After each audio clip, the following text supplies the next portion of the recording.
Hello, welcome back to the David Watson podcast. Today I spoke with Jeffrey Marshall, and he's written a book, and the first thing that caught my attention was the title, Squeeze Plays. And I'm going to leave it there. I hope you enjoy the episode. Hello Jeffrey, very nice to meet you. Thank you for coming on. How are you today? I'm fine, David. Thanks for having me. Oh, you're very welcome. Very welcome. Something I wanted to ask you before we get into the kind of why the book was written and how it was written, etc. Where did you come up with the title Squeeze Plays? Well, as I thought about it, I realized that there are a number of books. I looked it up. If you look at Amazon, there are a number of books that are called Squeeze Play, which often revolve around baseball because that's a baseball term. Okay. But here, I thought, there are a lot of financial pressures and blackmail and other things that are going on, and I came up with the idea of squeeze, and then the plural of plays just kind of came out, as fairly naturally. And I think I hope it's unique. I mean, I don't see any other books with that title, but I think it summed up a lot of the issues in the book very nicely. That's interesting to me for a different reason, because one of the things I notice with American culture and films, they often make references to baseball, either players, right, statistics. Well, it's a national pastime. Yeah, of course, but of course that's often lost. When if I'm watching a film, the one that springs to mind immediately is in one of the Jack Reacher films with Tom Cruise, and it's the first one, and he's on the sniper range, and I've lost the name of the guy who played the range owner. He's like one of the most phenomenal actors ever. so my apologies to him. But he points out that you're not second base for the Yankees or whatever. For the Yankees or something, right? Yeah. And there's always, throughout films across American culture, there's always these baseball kind of mentions, and whether it be a thriller, just a comedy, whatever, they always kind of, there's some statistic, some name, it always slips in there. And you don't have that. You don't have that with cricket in England. No, not really. No. It's not in the same way. It's right. There's just some sort of, I don't know whether it's a camaraderie, a recognition,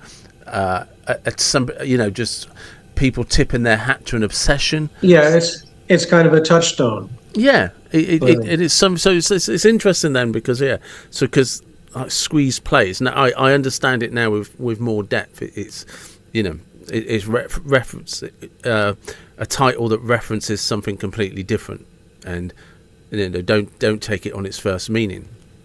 Which is kind of interesting because the book, as you mentioned, there's something I read in the write up from the publicist about how you chose a female character as opposed to the standard male character. But I was wondering, because there's lots of mentions about throughout history how greed, corruption, etc., by whoever is the dominant tyrannical force, at the time.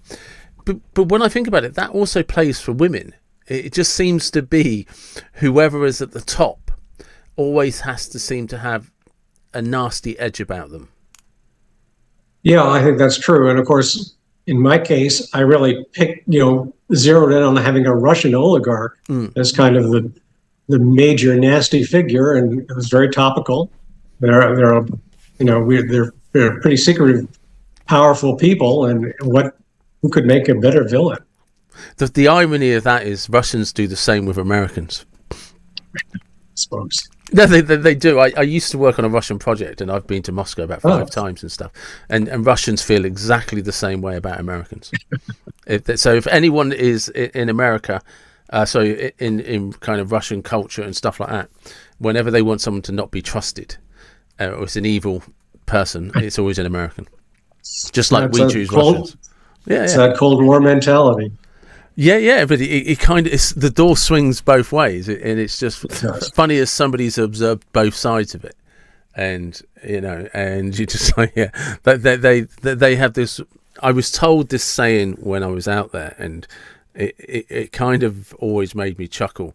And the story is, and you can put in an English diplomat or an American diplomat, it doesn't matter, but for the benefit, as I'm British, I will say a British diplomat is saying to the Russians, the problem with the Russians is that you're too corrupt, and the Russian diplomat replies, we're no more corrupt than you, we're just honest about it. And and it's just that they all had these, like, for everything I hear from the West with the British and the Americans and stuff like that we say about Russians say about us, and I can't help but chuckle, largely because, like I said, somebody who spent a mixed amount of time over there, it's amazing how divided we are by people we have so much in common with, and Sure. yeah, and for obvious reasons, I'm not debating that, and I don't mean to sort of transgress away from your book, because there's a truth in the oligarchs, and if I remember correctly, a Russian lady told me once, she was a translator for a project that I was on, that oligarch actually meant the power behind the money, is what it means, and it's how the Russians interpret it. We think of them as gangsters or like mafia style, but their interpretation is the power behind the finance, right, behind the money. They clearly have a veneer of respectability. Yeah, but I think it's one of those things. It's evolved. What she said to me is, where we misunderstood the word oligarch is that we saw them more like mob, where oligarch to them. And bearing in mind, like early noughties, so how it's moved on, I don't know. But she said an oligarch was like the power behind the finance, the power behind the money. It had nothing to do with like a mob in the sense that we would, like we'd compare them to the Italian mafia or like English gangsters or something like that. That's not how they saw them. It's an oligarch could easily be a politician. Do you know what I mean? It could be a lawyer, it's the power behind the finance or the power behind the money. But inevitably, yeah, there's always some dodgy dealings. So how did you kind of decipher the story to put it down onto paper? Well, I really started with the journalist character, and I'm a retired journalist, financial journalist, and the character Bob Mandel, who's the investigative reporter, was actually based on somebody that I knew and had worked for. And so I put in, assuming that you start with an investigative reporter, he's got to investigate something. So clearly, in the world of finance, that usually means some kind of secret operation or some kind of skullduggery. And he actually gets a tip about all this that kind of sets him into motion. But meanwhile, I've created, given the reader a lot of information about what's really happening. And then the reporter comes in kind of midway through the story and starts to suss all of this out. And then it moves forward from there. How much of it is... Because it's interesting, isn't it, that there takes a certain type of person to be successful financially. And, I always kind of remind people, or try to remind people, that when people sort of say, oh, that guy's an idiot, this guy's that, it's just like, you don't get dumb and make that sort of money. Yeah, I think that, but, I can kind of divide it into two camps. I mean, the banker character in the novel is pretty straightforward, intelligent, sophisticated guy who's playing by the rules and has done well and been rewarded for it. And I think there's a large part of corporate finance and banking, whatever, that rewards those people. But then on the other hand, you've got power players who tend to be more individuals, like the oligarch, who are more likely to kind of operate in the shadows and exert pressures when and where they feel they need it. So you've got kind of the yin and yang in finance, as I see it. It is, isn't it? Because finance inevitably, it's always a no-win situation, because if they're not making money, then you're not making money. But for somebody to make the money, you have to lose. Someone else has to lose it. And well, certainly that would be true in the stock market. Yeah, I mean, buy and sell. yeah, Right. but But I think in general, you're right. I mean, if I'm doing well and you're my rival, hopefully you're not. and I always think about. I try to think about these things, like. Because there's a line here that says helps us understand what actually goes on in the backroom deals and behind the wall transactions in the international business world. And you would have a unique, I'm guessing, a more of a unique insight to that, because the rest of us would rely on Hollywood films, and inevitably it's probably far less boring than the film makes it out to be. Well, my own experience did not involve finding out about these secret deals and the cabals and the oligarchs. So a lot of this is, some of the basic financial issues that go on in the novel obviously come directly from my own experience, but they're not very complicated and they're fairly easy to understand. But personally, I never got involved with some of these, covert issues or. I did some investigative reporting, but nothing that ever involved shakedowns or any kind of blackmail or anything like that. So this is invented in my mind and for the novel, and that's part of the idea that it's an entertainment. So when you invented it, did you invent it from a point of view as like it would excite you to know that might have happened, or that it would disgust you that might have happened? Well, I think maybe a little bit of both. I think probably, certainly you can call it a disgust factor with what the Russian does in the novel. Yeah. But it's good for me as a writer to kind of flex those muscles and to make it entertaining and try to build some excitement into what he's doing. So, but is there, because like I remember watching somebody and they were talking about James Bond, and he was just like, nobody wants to be James Bond. He says everybody wants to be the villain. I was a big Bond fan. Yeah, and I think there is a part where everybody, like, the reason that James Bond actually works is because underneath it all, he's not a nice guy. There's a part of him that is a villain. All right, sure. He is a villain. He just happens to be under the right flag for the film. Right. Yeah, and I think that was part of the genius of Fleming, creating that kind of, somebody who, has all that respectability and all the class, and yet, he's being asked to do some pretty nefarious things. Yeah, and he does.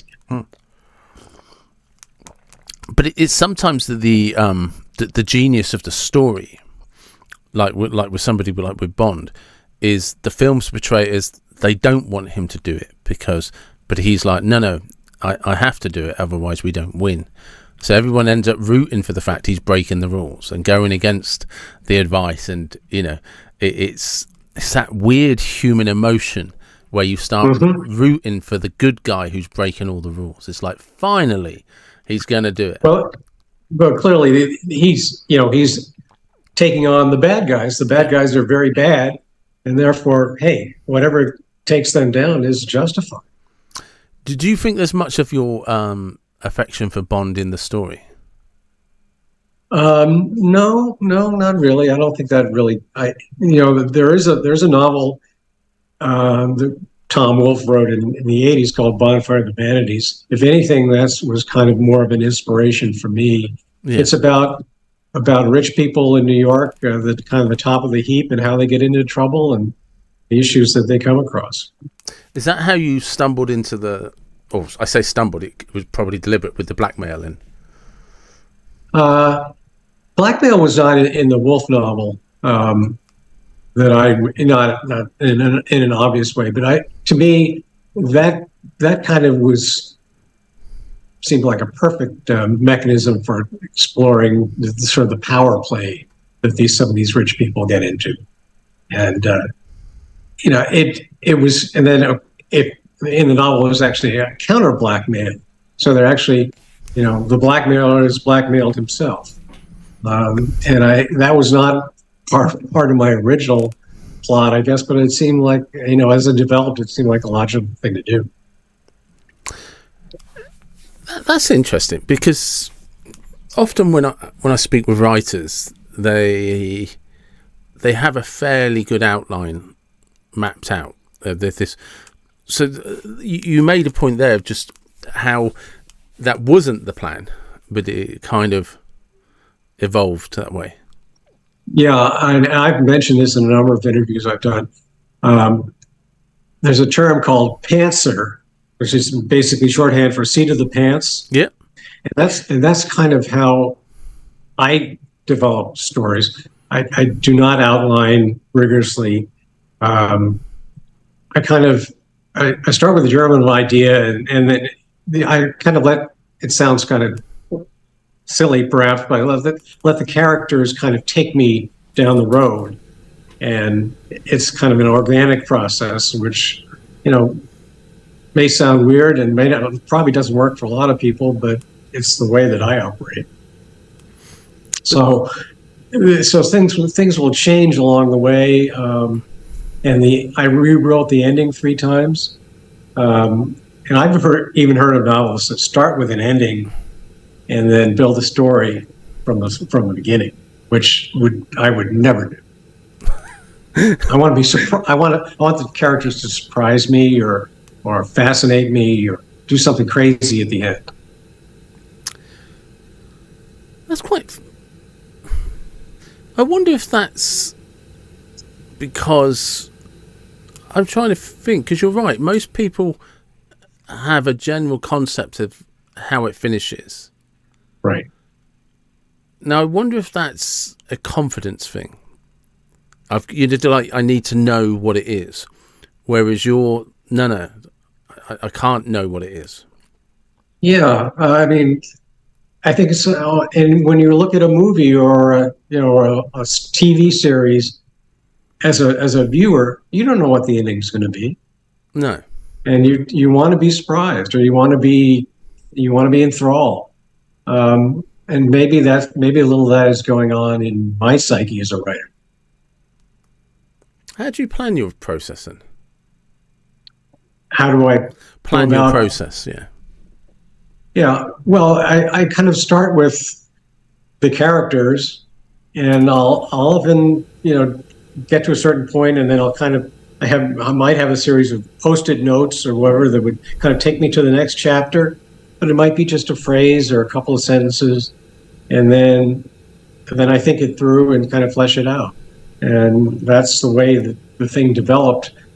I certainly had some good commentary from some people that I respect, who are in the fiction field, who kind of gave me some advice about things that they thought were, particularly good or were not working so well, and that helped too. So it's always, as a writer, a fiction writer, I think you always want to get some kind of good feedback.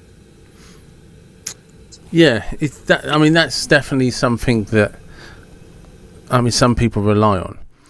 So, how many years were you a finance journalist? About 25. I had a 35-year career, and it was about the last 25. And much of that was in New York, but not all of it. And what were there specifics you covered, or did you cover everything? Well, a great deal of I guess the bulk of my experience was kind of in banking related fields, some corporate finance, and then toward the end it became more involved. And a lot of what I did was not just really covering finance. I did a lot of company profiles, a lot of people profiles, and book reviews that were related to business topics. So. It was there were a lot of interesting avenues to pursue, and it was a time of a lot of ferment, and particularly the banking industry, all the consolidation that was going on in this country. I don't know how so much about England, but it's a very, very big issue here. Yeah, I mean, when there's a banking crisis, it kind of it can become very painful for a lot of people, and that's right. And it's one of the few things that it's something that's strange, because very few people really know anything about finance, and when it goes wrong, it impacts everybody. And that certainly happened in 2008 in this country. Yeah, when we had then the Great Recession followed, and it was really a very hard time for a long time. It was, and it's strange because even now people can't agree on how it happened or why it happened, on what was the right route out, and how do you stop it. You know, and for something that's so under a microscope, it's amazing how few of us have any idea what it's really about. Yeah, well, when people, very few people that know much about derivatives and some of these arcane financial instruments, they can't agree on anything either. It is. It's a very, I was about to say murky world, but I'm not sure that's fair. But there probably is some murky dealings. I recently read a book about an ex-stock exchange guy, and he literally just talked about how many deals were done over lunch and wine. Yeah, and he said it was nothing more complicated than do the deal on a napkin, you know. Yeah, and and he's just like, if people liked you, they'd ring you up with a deal. If they didn't like you, they wouldn't. Right. There's a lot of that. Yeah, and you just like, I kind of thought it'd be more complicated than that, but it wasn't. I was quite surprised by a lot of what I read. So, but when you were doing profiles of people, you must have met some intriguing characters that help with this development. Yeah, well, I'd like to be able to say yes, but most of the people I met were really pretty corporate. When you get up to the CEO level, you don't find too many renegades, people that are, kind of off the beaten path. So, but there were certainly different types. Some were far more aggressive or arrogant than others. But they took different ways to the top, and they managed to make it work for them. But I never met any oligarchs. But along the way. Do you find then that some of these guys that do especially well in financing and stuff are actually just incredibly efficient and dull? I wouldn't say dumb. Some of them dull. may not. Dull. Well, not so much. I think there's a lot of one of the ways to the top are certainly varied, but I think that you need to really establish that you're likable, and that I shouldn't even say that, because there's certain people that get there without being likable, but there's a certain air of confidence and potential success that people have to see in you, for you to make that rise. And I think affability maybe works for a lot of people. I don't think that cutting people at the knees is usually a good way to advance. Yeah, because it's almost opposite the way it's portrayed in fiction. I think that's true. Which I suppose enables you to have a free license about dodgy deals and writing a book about it. Right. So not that it. What there's a bit in the press release I've sent, and it mentions the fact that you decided to use a lady as the main character. Oh no, I have a couple of female characters, but I would say they're somewhat secondary. Oh right, okay. I'm not sure what bit I read then. So does it focus around the oligarch then?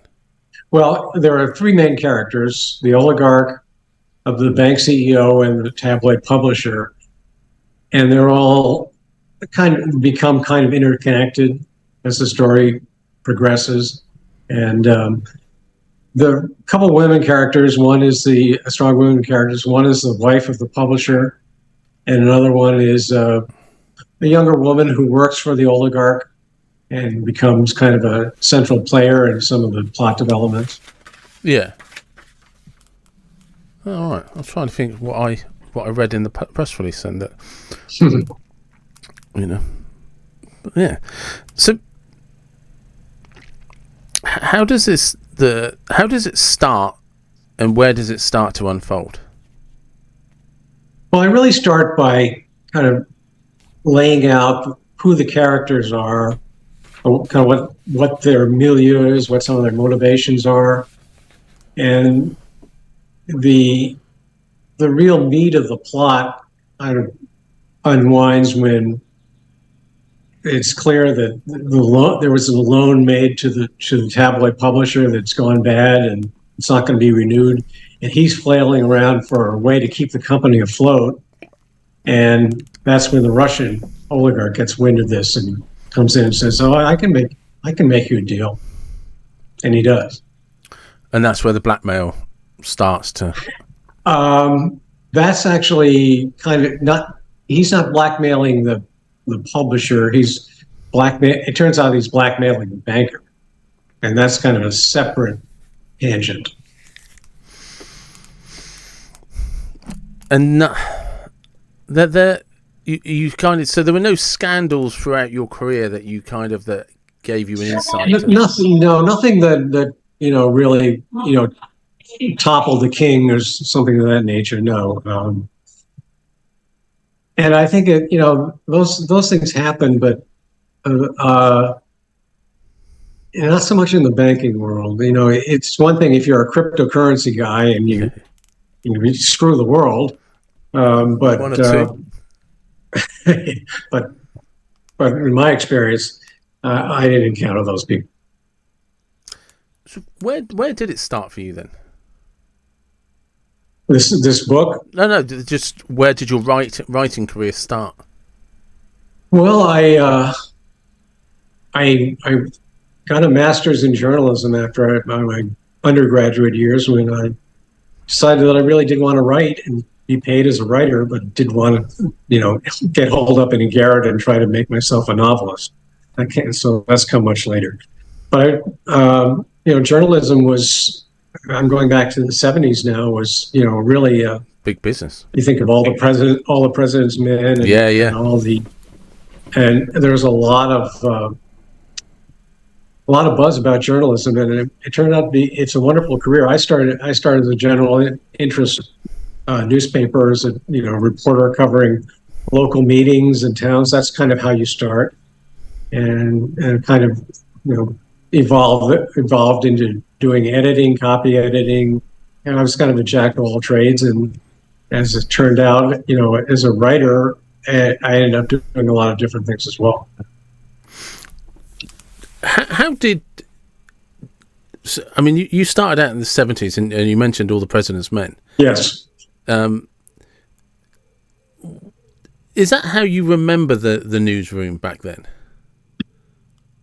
Yeah, I think so. And the newsroom that I was in was a pretty big newsroom and very loud, and kind of a little chaotic at times. And that's David. That's helped me a lot in later years, because you learn how to be able to concentrate with all this noise around you. Yeah. And of course, as a novelist, you're probably holed up in front of a computer without any of that, which I am. And but I could probably work with a lot of noise around me as well, because that's how I started. Because I have images, mainly of films, obviously, but of an ashtray on every desk, somebody shouting on a phone, somebody shouting across the room. Yeah. There's a lot of that. Yeah. There is a lot of that. Oh, yeah. And the people huddle around a desk because something's happening. Because there must have always kind of been that sort of buzz in those press rooms back then when a story might break or you hear of something. Yeah. And I think if you look back in even earlier films, showing Hollywood films showing newsrooms in the 30s and 40s, you had the tough, rough city editor. He was always shouting at people. And, the reporters were kind of, happy-go-lucky guys who were, responding to him. Yeah. Because, so how... Because I'm trying to imagine the transition from the 70s. I imagine the 80s was still very similar. And then it kind of must... Yeah. What really changed more than anything was the technology. I mean, when I started, we were working on paper with triplicate carbon copies, in an old type, not even electric typewriters, so manual typewriters. Yeah. And by the 80s, certainly by the mid 80s, we'd go into so-called dumb terminals, where you were actually typing in. You could see yourself writing in a computer, but there was no internet. Yeah, everything was centrally located. And then by the 90s, we were getting into email, the internet. And now, of course, so much is on the internet that, it's taken over. Yeah, completely different world, isn't it? Could you imagine going back to like your first job, explaining to your editor what it would be like to be in a press room in 2024? I don't think so. I don't think so. And now, now a lot of these reporters have to be videographers too. Yeah. They've got to shoot something and get it up there on the web and get those eyeballs. It's crazy, isn't it? It's how that's evolved and what that's evolved. Yeah, like you say. And of course, the sorry part of it is that newspapers have really have cratered in many cases. I mean, they've either folded or they've become, they've limped along, and journalism jobs have, I think they've been decimated in many cases. Yeah, no, I think that's a fair assessment. I think where everybody I want the headline today. I want it now. I wanted it 5 minutes ago. Right. There's no longer that patience to send a journalist down to find out if there's a story. And then you have, I see things like, I get the New York Times online, and they'll be covering a story, and they'll have live updates in the body of that story, every few minutes from different people. And that, that's just so far removed from what we were doing way back when. It is, isn't it? Because often these live updates are not updates; they're just someone's opinion. Whereas that's right. I think the thing that's shifted massively from the news that I remember as a child is the news was just telling you what happened in New York. I never got any feedback about what the opinion was of that. Yeah, right. Although certainly the training that people like me had was you need to be as objective as possible and keep your own opinion to yourself. And I suppose some of that has changed. The bloggers have changed that. They've kind of introduced the idea that I'm telling you what I think, and if you agree with me or you don't, it's too bad, because here it is. This is my opinion. Yeah, I wonder if there'll be a point where things start to go back to, I just want to be told what the news is. Possibly. I'm kind of waiting for that, but I haven't. I haven't seen it. Did you have another book planned? I'm sorry? Did you have any plans for another book?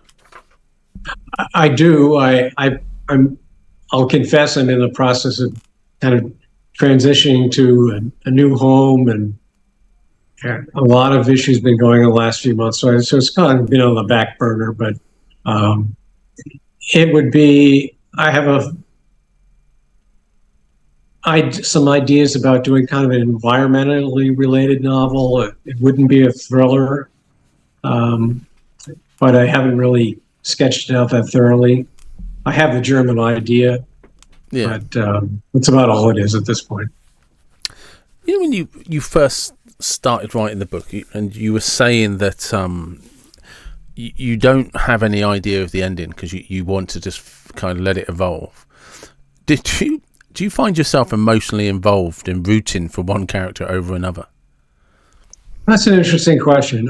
Yes, I think you do, and particularly more in yeah, and in this case too, I was rooting against other characters. So you have your favorites, and I think you want to write it so that the reader has favorites as well. You want them to either identify, empathize, or villainize somebody as the story evolves, and that's kind of what I hope I've done. Yeah, because I often I'm always someone that likes to see the twists. I like to see the bad guy actually come out on top. Not every time, but sometimes when the bad guy wins and the good guy loses, I'm like, yeah. There aren't too many of those. No, yeah. I quite like that because, and I think my novel before this involved a really kind of an evil female character, and at the end of the story, she has not been caught.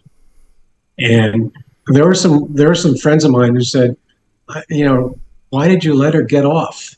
Why couldn't you let her get caught?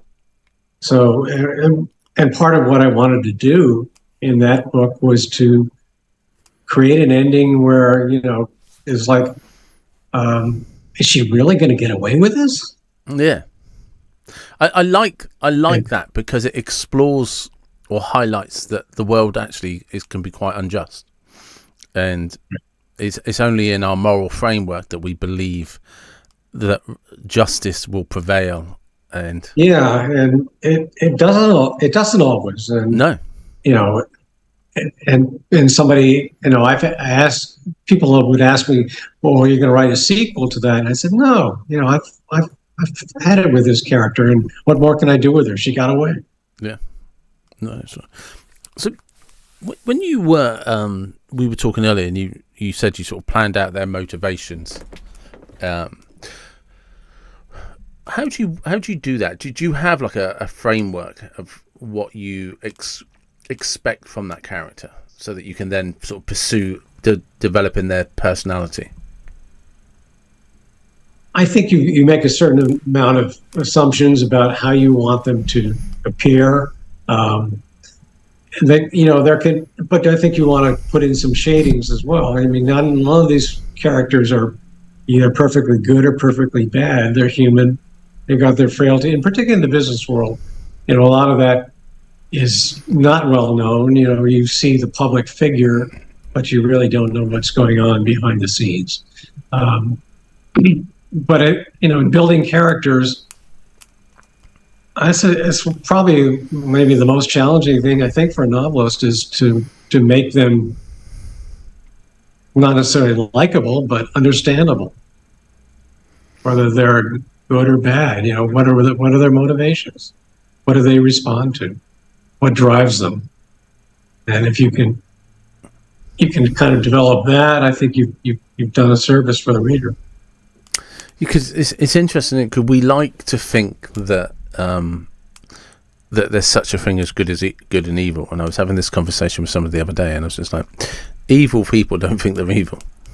They believe in what they're doing, and they believe they're morally just in what they're doing. Right. So it's always good versus good. We just I think that's true. And something like the Oligarch. I mean, only in he's not evil to the people who work for him, but the things he does turn out to be somebody.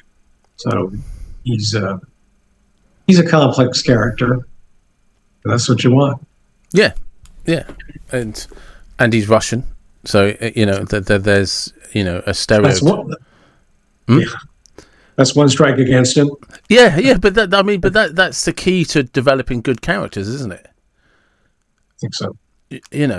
You want characters, by putting somebody in that's a Russian oligarch, you can then just deal with the nuances of the person, because most people have a framework of what they already believe.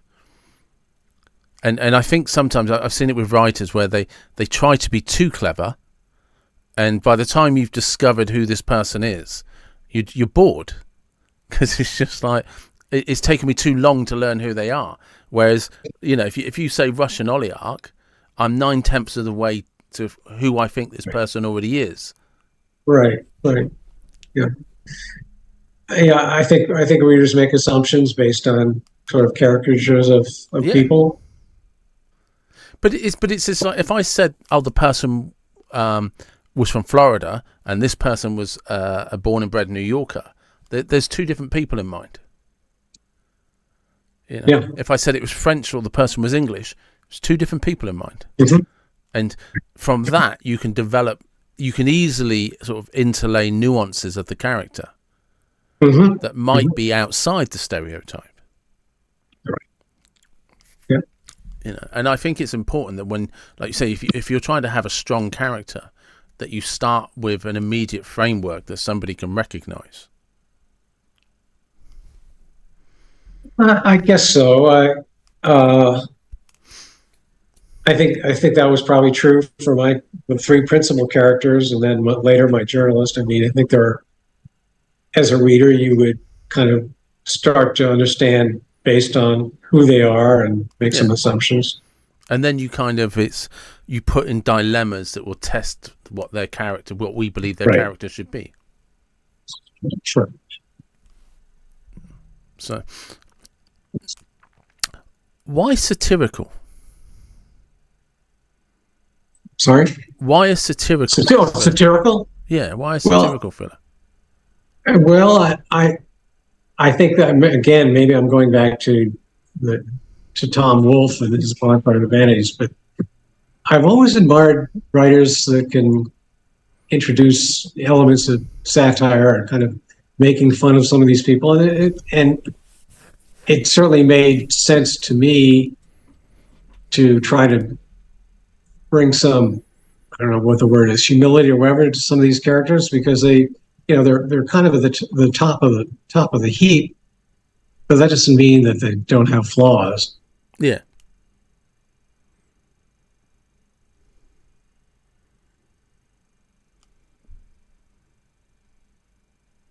And it's not overladen with satire. I mean, I think there are writers who kind of pull that off, but for me, this was just kind of a special spice or flavoring. It wasn't really a truly integral part of the story. And it doesn't say what's the time period this evolves over.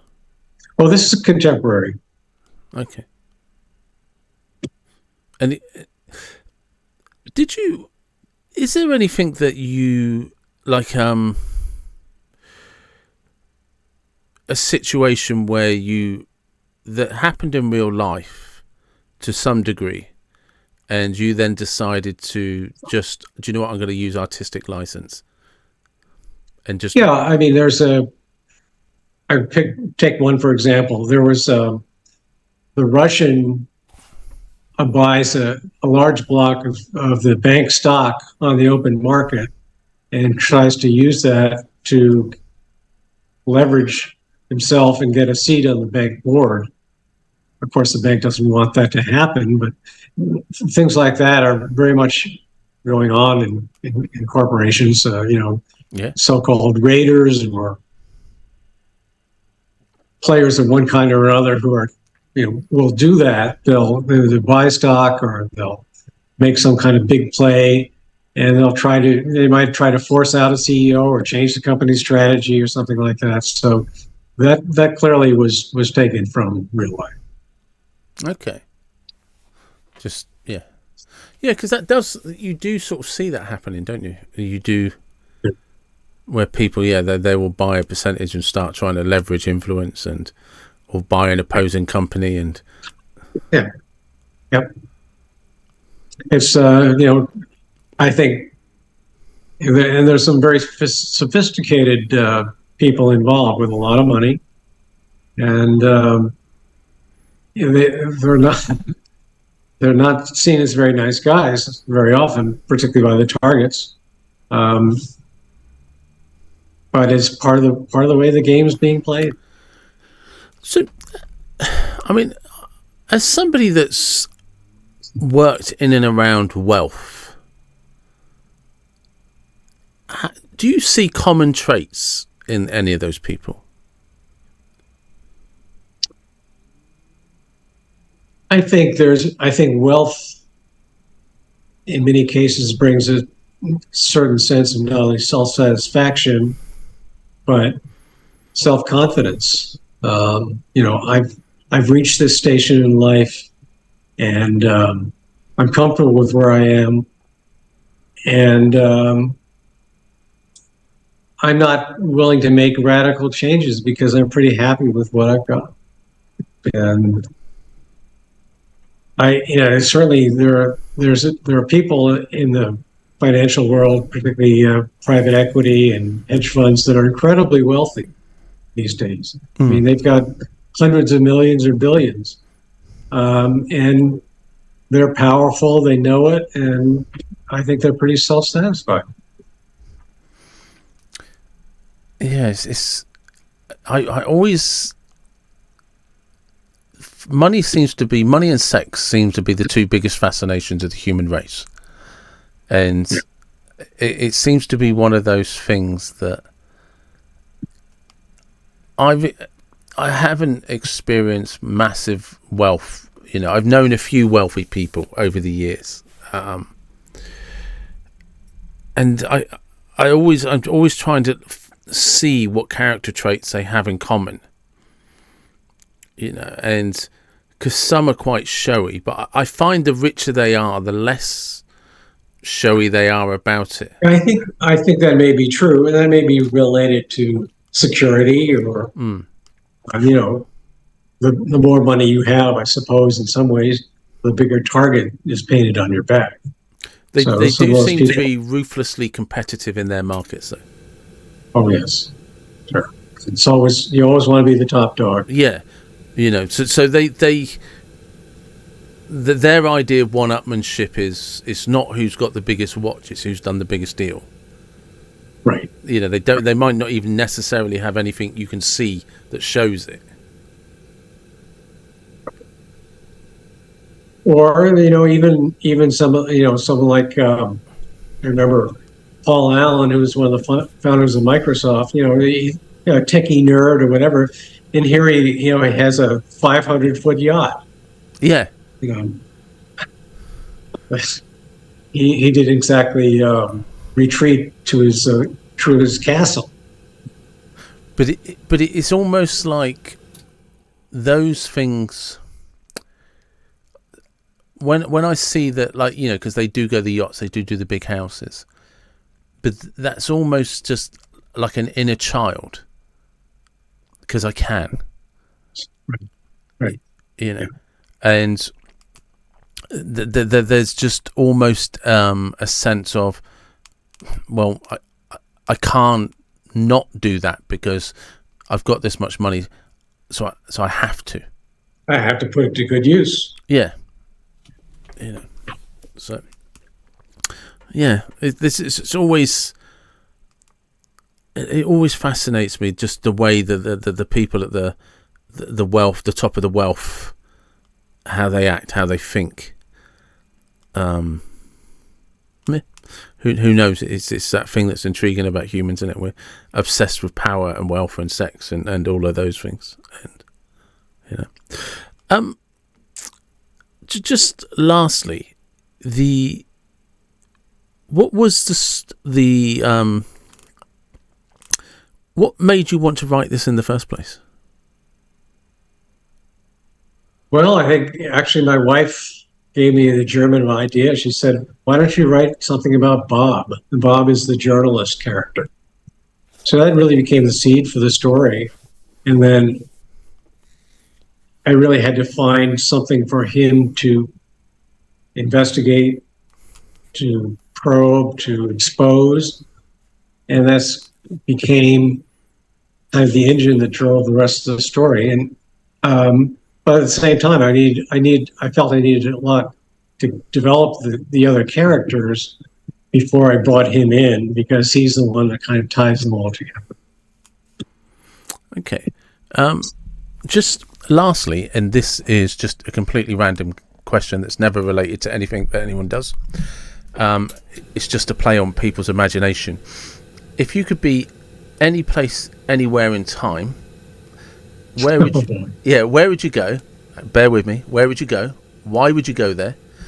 What car would you drive? And what music would you be listening to? Any answer goes. And I'm kind of intrigued by, maybe going to Paris in the 20s. Nice. And there was a very good movie about that with Owen Wilson. His title escapes me right now, but he meets Hemingway and Fitzgerald and Gertrude Stein, and I think that would be a fascinating look at people and characters, the whole ethos of that period. So you'd be driving a Bugatti or something like that, and probably listening to jazz. I mean, those are kind of the things that I picture for that era. And that's just the first one that comes to mind. I mean, I can't picture living in the future. No, but I like that. I like that. I think that's fantastic, because Paris in the 20s, driving a Bugatti.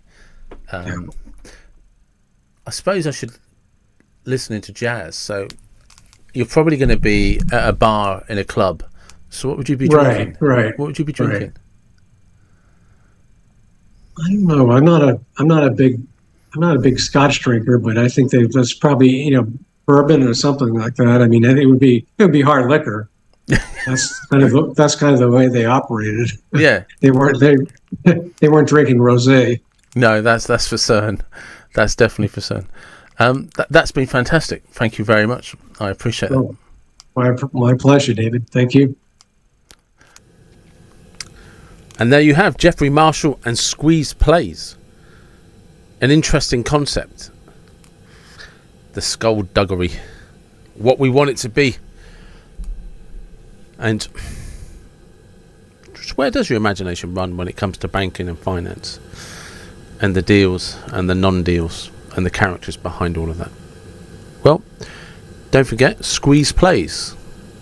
And you'll get to see or read Jeffrey's take on all of that. I hope you enjoyed the episode.